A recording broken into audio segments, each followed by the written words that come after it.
इस कार्यक्रम के प्रायोजक हैं महात्मा गांधी अस्पताल जयपुर।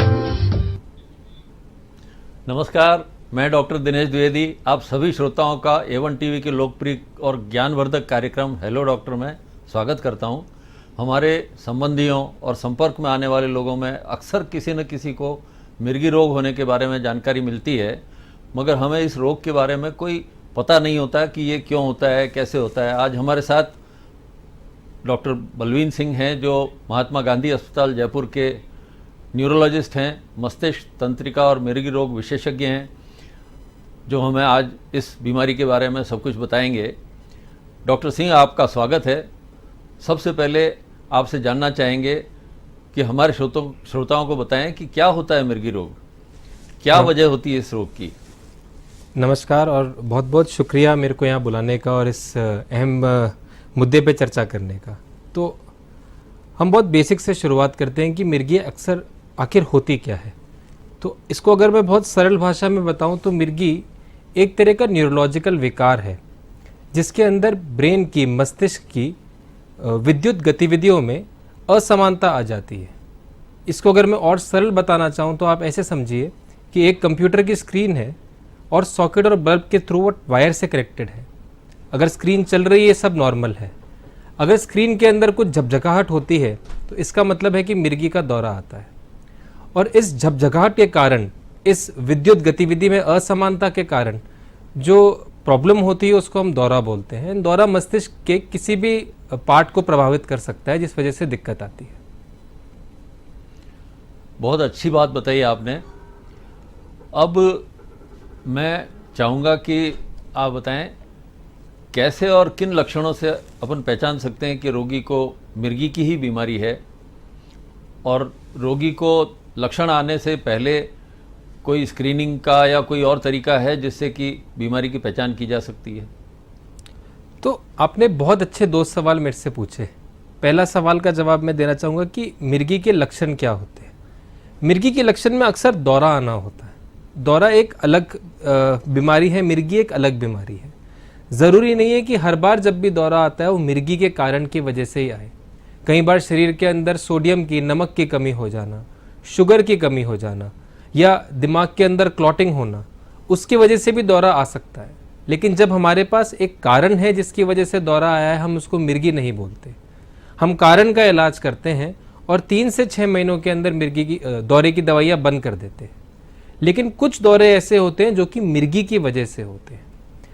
अब जब हम दौरों की बात करें तो एक बहुत भ्रांति है लोगों के अंदर। लोग ये सोचते हैं कि दौरे का मतलब होता है सिर्फ तान आना, हाथ पैर अकड़ जाना, झटके लगना।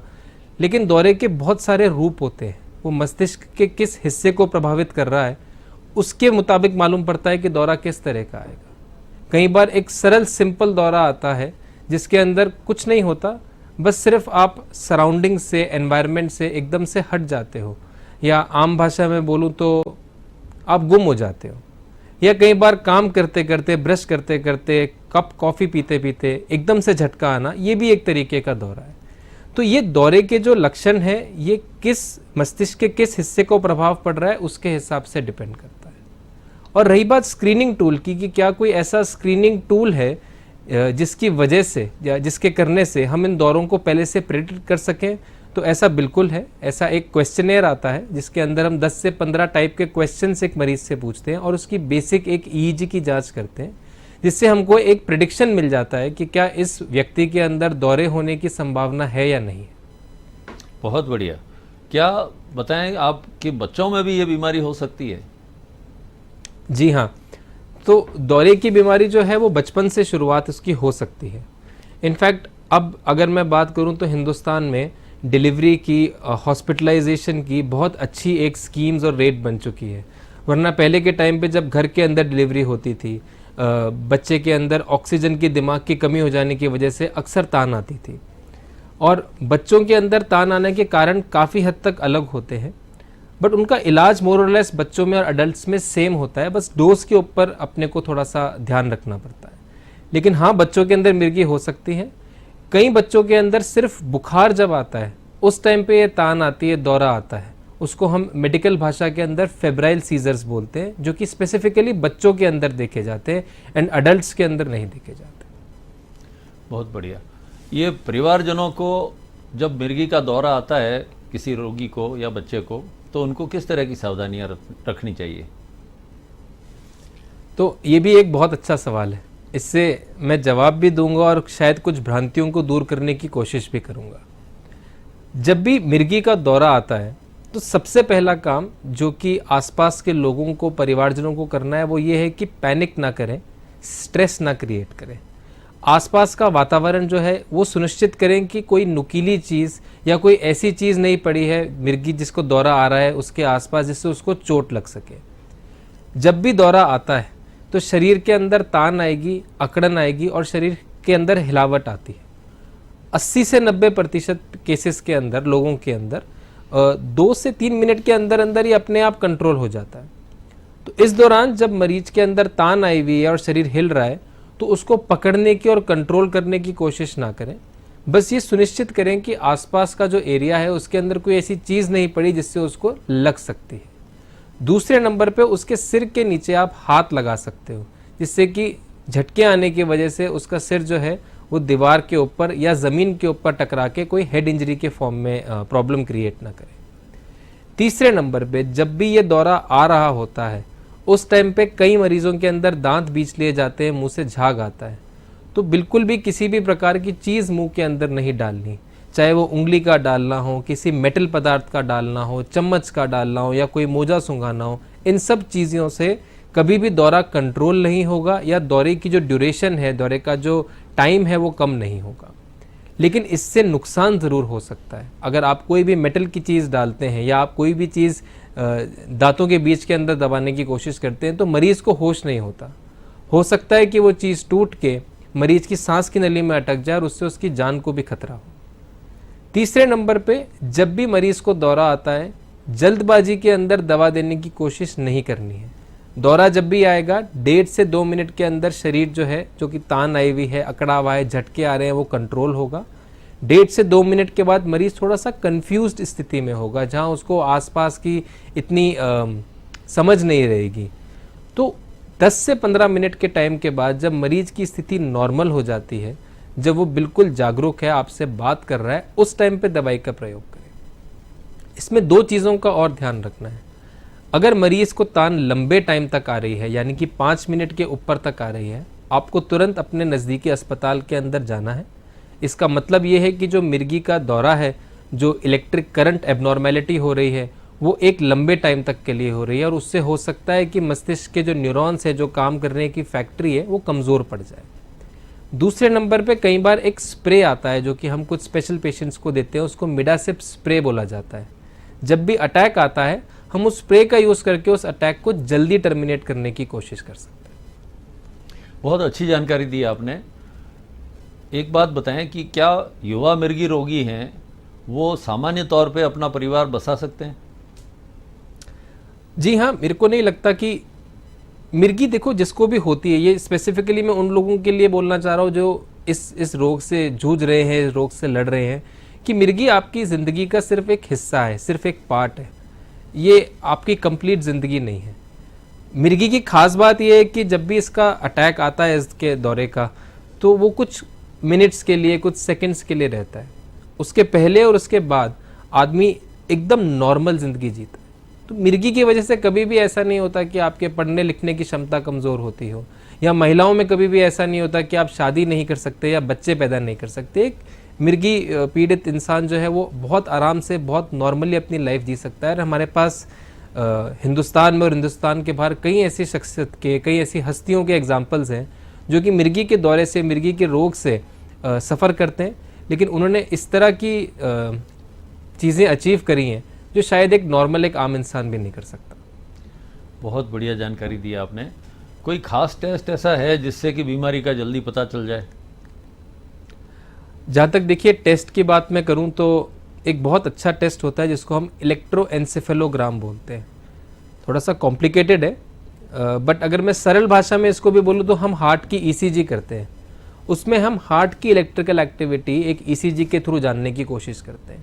बिल्कुल इसी प्रकार से जब हम ब्रेन की इलेक्ट्रिकल एक्टिविटी जानने की कोशिश कर रहे हैं तो उसको मेडिकल भाषा में ईईजी का नाम दिया जाता है। इस ईईजी के टेस्ट से हमको मालूम पड़ जाता है कि ये जो ब्रेन की इलेक्ट्रिकल एक्टिविटी है इसके अंदर कहीं लीकेज हो रहा है कि नहीं हो रहा, या कोई दौरे के निशान आ रहे हैं कि नहीं आ रहे, और उससे हम मरीज के इलाज के अंदर वो हमको बहुत ज़्यादा मदद कर सकता है। बहुत बढ़िया। मिर्गी का दौरा जब मरीज को आता है उस समय रोगी के परिवारजनों को रोगी के लिए क्या करना चाहिए? जैसे कि मैंने पहले बताया कि जब भी मिर्गी का दौरा आता है तो परिवारजनों को सबसे पहले तो पैनिक क्रिएट नहीं करना, परेशान नहीं होना, हल्ला नहीं मचाना, आसपास के एरिया को, आसपास की जगह को साफ़ सुथरा रखना। कोई भी ऐसी चीज़ जिससे कि मरीज़ को, रोगी को चोट लग सके वो आसपास नहीं होनी चाहिए। जब भी अटैक आएगा 1.5 से 2 मिनट तक शरीर के अंदर कंपन या शरीर के अंदर झटके लगने का डर रहता है। उस टाइम पे मरीज को पकड़ने की, कंट्रोल करने की कोशिश ना करें। तकिया लगाएं सिर के नीचे या हाथ रखें सिर के नीचे, जिससे रिपीटेडली सिर जब ज़मीन से या दीवार से बचता है तो हेड इंजरी होने का डर रहता है।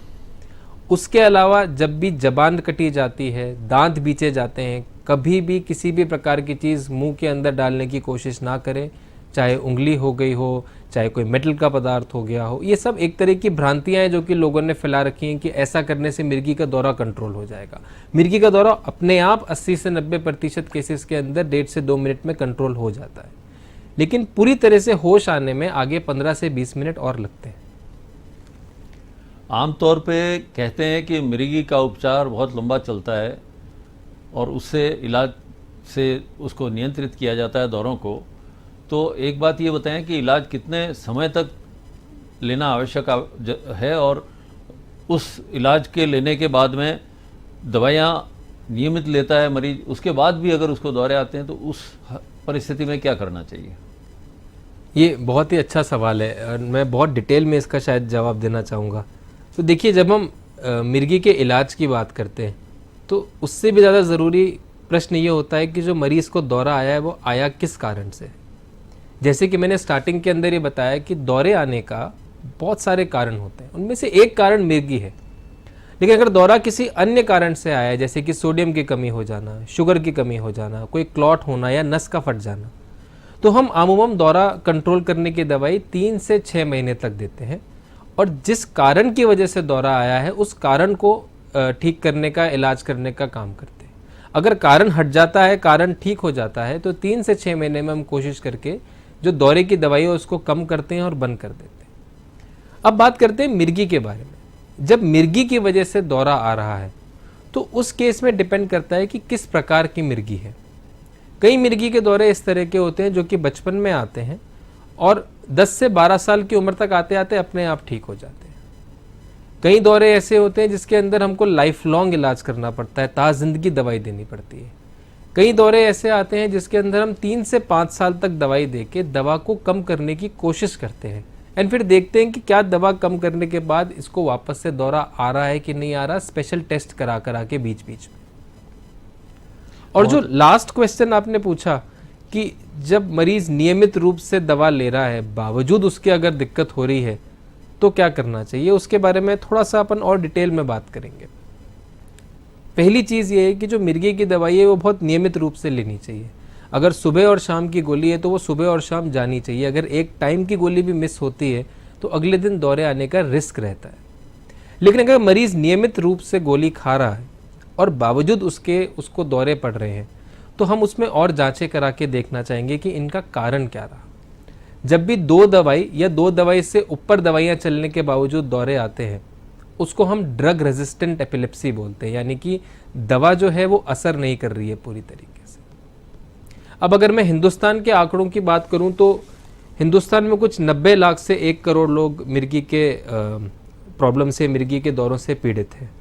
अगर इसको और सिंप्लीफाई करके बताऊं तो 5 से 6 लोग हर 1000 व्यक्ति के अंदर इस बीमारी से प्रभावित हैं, एंड इनमें से 30% लोग, 70% लोगों का इलाज तो दवाइयों से बहुत अच्छा होता है और अगर वो नियमित रूप से दवाई लें तो वो बहुत अच्छे से इसके ऊपर कंट्रोल कर सकते हैं। लेकिन 30% लोग इस तरह के होते हैं जिसके अंदर चलती दवाई पे नियमित रूप से लेने के बावजूद दौरों को कंट्रोल नहीं किया जाता।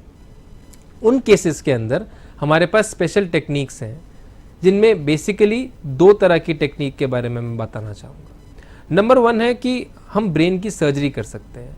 सबसे पहले हम ढूंढते हैं कि दौरा आ कहाँ से रहा है और हम सीधा उस दौरे की सर्जरी करके उसको ब्रेन से निकाल देते हैं।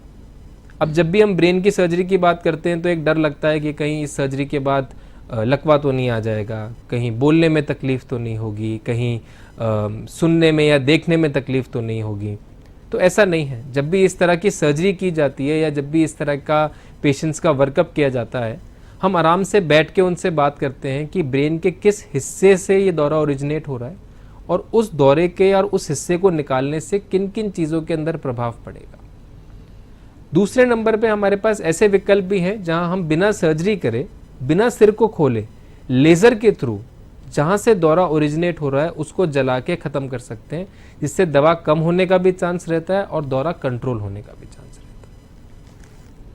बहुत अच्छी जानकारी दी आपने। अपन जानेंगे मिर्गी रोग के बारे में और चीज़ें, खास करके महिलाओं के लिए मैं पूछना चाहूँगा कि महिलाएं रोग से पीड़ित होती हैं और कई बार परिवार के लोग इसको बताते भी नहीं हैं, डॉक्टर के पास भी नहीं जाते हैं। तो आप बताएंगे कि महिला रोगियों के लिए क्या विशेष किया जाना चाहिए? जी, जब भी हम किसी भी रोग के बारे में बात करते हैं, और मेरा ऐसा पर्सनली मानना है कि हर रोग के अंदर एक स्पेशल सबसेक्शन दिया जाता है जो कि महिलाओं के लिए दिया जाता है। सिमिलरली मिर्गी के अंदर भी हम विमेन इन एपिलेप्सी का एक अलग से सबसेक्शन रखते हैं, क्योंकि भ्रांतियाँ बहुत ज़्यादा हैं उसके बारे में। हिंदुस्तान के बारे में बात करूं तो इतनी भ्रांतियां हैं कि अगर किसी महिला को मिर्गी का दौरा आ रहा है तो उसको, आपका कहना बिल्कुल ठीक है, छुपाया जाता है। ना सिर्फ समाज से, इनफैक्ट कोशिश ये होती है कि डॉक्टर से भी उस चीज़ को छुपाया जाए। तो थोड़ी हम भ्रांतियां उसकी आज दूर करते हैं। सबसे पहली चीज़ कि ऐसा नहीं है कि ये बीमारी महिलाओं में ज़्यादा होती। महिला और पुरुष के अंदर मिर्गी के दौरों का आना एक तरह से बिल्कुल 50-50% के अंदर कॉमन होता है। दूसरे नंबर पे जो बीमारी का प्रोसेस है, जैसे पुरुष में होता है सेम वैसे ही महिला के अंदर होता है। लेकिन कुछ बातों का हमको ध्यान रखना पड़ेगा। महिला की जब भी शादी होती है या महिला जब भी एक मैरिजेबल एज ग्रुप में आती है, जिसको मेडिकल साइंस 20 से 50 साल की उम्र कहती है, उस उम्र के अंदर इन दौरों को कंट्रोल करना बहुत ज़रूरी है। और इन दौरों को कंट्रोल करने के लिए दवाई का लेना बहुत ज़रूरी है। दवाई अगर नियमित रूप से ली जाएगी तो दौरा कंट्रोल रहेगा। अब ये ज़रूरी क्यों है? क्योंकि अक्सर इस उम्र के अंदर जब भी प्रेगनेंसी होती है, एक महिला गर्भवती होती है, तो दौरे के आने की वजह से सिर्फ महिला को ही नहीं, बच्चे को भी शिकायत या बच्चे को भी तकलीफ होने का पूरा डर रहता है। हालांकि कुछ दवाइयाँ ऐसी होती हैं जिसकी वजह से बच्चे की ग्रोथ के अंदर असर पड़ता है। तो जब भी कोई महिला शादी करे या प्रेगनेंसी की प्लानिंग करे और उसको मिर्गी की दवाई चल रही है, उसको अपने डॉक्टर से ज़रूर मिलना चाहिए और बात करनी चाहिए। क्योंकि मिर्गी की दवाइयों के अंदर एक अलग से सबसेक्शन है दवाई का, जो कि हम फीमेल्स के अंदर चाइल्ड बेयरिंग एज ग्रुप, जो कि महिला 20 से 50 साल की उम्र के अंदर आती है हमारे पास, सिर्फ उनको देते हैं। जब वो दवाइयाँ चल रही होती हैं, और ये लिटरेचर के तहत प्रूवन है कि वो जब दवाइयाँ चल रही हैं तो एक लड़की ईजीली अपना काम कर सकती है, शादी कर सकती है, बच्चा पैदा कर सकती है, बच्चे को दूध पिला सकती है। इन सब चीज़ों के अंदर किसी भी प्रकार से कोई दिक्कत नहीं आएगी। हालांकि मैं फिर बता रहा हूँ, कुछ दवाइयाँ ज़रूर ऐसी हैं जिससे बच्चे की डेवलपमेंट, बच्चे की ग्रोथ के ऊपर असर पड़ता है। तो अगर आप मिर्गी से प्रभावित हैं, 20 से 50 साल की उम्र में हैं या प्रेगनेंसी प्लान करना चाह रही हैं, तो अपने डॉक्टर से ज़रूर संपर्क करें, मिलें और अपनी दवा के बारे में जानकारी लें। बहुत अच्छी जानकारी दी आपने डॉक्टर सिंह। आप एक चीज़ बताएं कि आप जैसे बता रहे हैं महिलाओं के बारे में बात की है अपन ने, तो ये आनुवांशिक यानी जेनेटिक भी होती है, इसकी प्रोग्रेशन बच्चों में भी ये बीमारी हो सकती है अगर पेरेंट्स को है, इस बारे में भी बताएं। तो स्टार्टिंग के अंदर अपन ने बात करी थी कि एपिलेप्सी या मिर्गी जो होती है वो बहुत अलग अलग टाइप्स की होती है।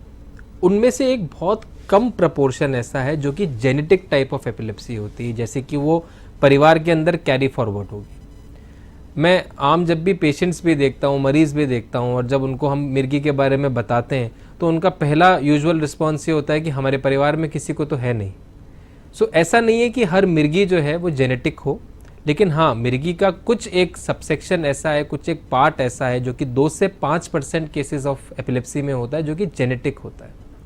उस केस के अंदर हम जांच करते हैं, जेनेटिक ब्लड टेस्ट लेते हैं, कुछ हमको ईईजी के थ्रू, कुछ हमको एमआरआई के थ्रू ऐसा आइडिया लगता है या पता लगता है कि शायद ये एक जेनेटिक एपिलेप्सी की तरफ जा रहा है। एंड जब हम उस चीज़ का डायग्नोसिस कर लेते हैं, निदान कर लेते हैं, तो हमारे लिए उसको दवा देने का और उसको सुलझाने का बहुत आसान तरीका बन जाता है। तो ज़रूरी नहीं है कि अगर माँ को मिर्गी है वो बच्चे को ट्रांसमिट होगी ही होगी, मिर्गी फैलती नहीं है इस तरीके से। लेकिन हाँ, कुछ मिर्गी के सब टाइप्स ऐसे हैं 2 से 5% केसेस के अंदर जो कि आगे फेमिलियल होते हैं या बच्चों के अंदर जा सकते हैं, उसके लिए हमको जागरूक रहना है। आपने अच्छी जानकारी दी, पर कोई ऐसा तरीका है जिससे कि ये बच्चों में न जाए, उस तरीके से कोई इलाज या कोई सावधानी रखी जा सकती है कि जेनेटिक जो प्रोपोर्शन है, आप 2 से 5% बता रहे हैं, तो वो बच्चों में न जाए, उसके लिए कोई उपाय है? तो हम अब जो बात कर रहे हैं वो प्रिसीजन मेडिसिन की कर रहे हैं, जो कि अभी वर्ल्ड वाइड जिसका चलन चल रहा है। प्रिसीजन मेडिसिन की बात करूं तो प्रिसीजन मेडिसिन ये कहती है कि हम बीमारी को बढ़ने से या बनने से पहले ही ख़त्म कर दें, यानी कि हम जेनेटिक लेवल पे डायग्नोस करें कि कौन से जीन के अंदर खराबी है और हम दवा दें, दौरे की नहीं, उस जीन को ठीक करने की। तो इस पे काम चल रहा है and I am quite sure, मैं बहुत कॉन्फिडेंट हूँ कि आने वाले 5 से 10 साल के अंदर प्रिसीजन मेडिसिन के अंदर हम लोग बहुत आगे बढ़ेंगे एंड उस टाइम पे इस चीज़ का हल ज़रूर होगा। आज की तारीख में अगर बात करूँ तो सबसे पहला काम निदान का है। हमको मालूम होना चाहिए कि अगर हम मिर्गी से प्रभावित हैं वो जेनेटिक है कि नहीं है, जिससे कि हम आगे की प्लानिंग उस हिसाब से करें कि अगर हमारे पास जेनेटिक एपिलेप्सी का केस या पेशेंट आता है तो उसका निवारण कैसे करना। हमारे प्रदेश राजस्थान में रोगियों के लिए कोई विशेष तरह की सुविधाएं या कोई इलाज हो रहा है या होना चाहिए? तो अगर मैं राजस्थान की बात करूं तो महात्मा गांधी मेडिकल कॉलेज के अंदर ही हम लोग फ्री एपिलेप्सी मेडिसिन देते हैं महीने के शुक्रवार के अंदर, एंड इससे रोगियों को बहुत ज़्यादा बेनिफिट मिलता है। एंड कुछ चीज़ें ऐसी हैं जिसमें मेरे को ऐसा लगता है कि जागरूकता फैलाने की ज़रूरत है। जैसे कि कुछ मिर्गी के मरीज़ ऐसे हैं जो दवाइयाँ खा खा के परेशान हो चुके हैं, जिनके दौरे कंट्रोल नहीं हो रहे और वो बाबाओं के पास और दवाइयाँ छोड़ के दौरों से बिल्कुल प्रभावित होकर घर के अंदर रिस्ट्रिक्टेड हैं। उन लोगों से मैं कहना चाहूँगा कि अब टाइम है, क्योंकि अब नई मेडिसिन आई हैं, नए प्रकार का इलाज आया है, आप आएँ।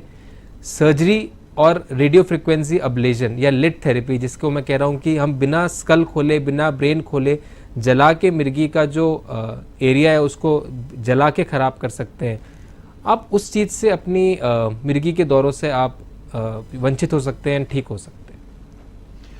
डॉक्टर सिंह, आपने बहुत अच्छी जानकारी दी, आप आए उसके लिए आपका बहुत बहुत धन्यवाद। हमारे श्रोताओं के लिए मैं कहना चाहूँगा कि आपने जो जानकारी ली है उसका आप उपयोग करें अपने जीवन में, और अगले हमारे हेलो डॉक्टर प्रोग्राम में हम और दूसरे विशेषज्ञ दूसरे विषयों के लेके आएंगे आपके साथ, और सारी जानकारियाँ आपको मिलेगी। आप इनका उपयोग करें अपने जीवन में। डॉक्टर सिंह, आपका बहुत बहुत धन्यवाद।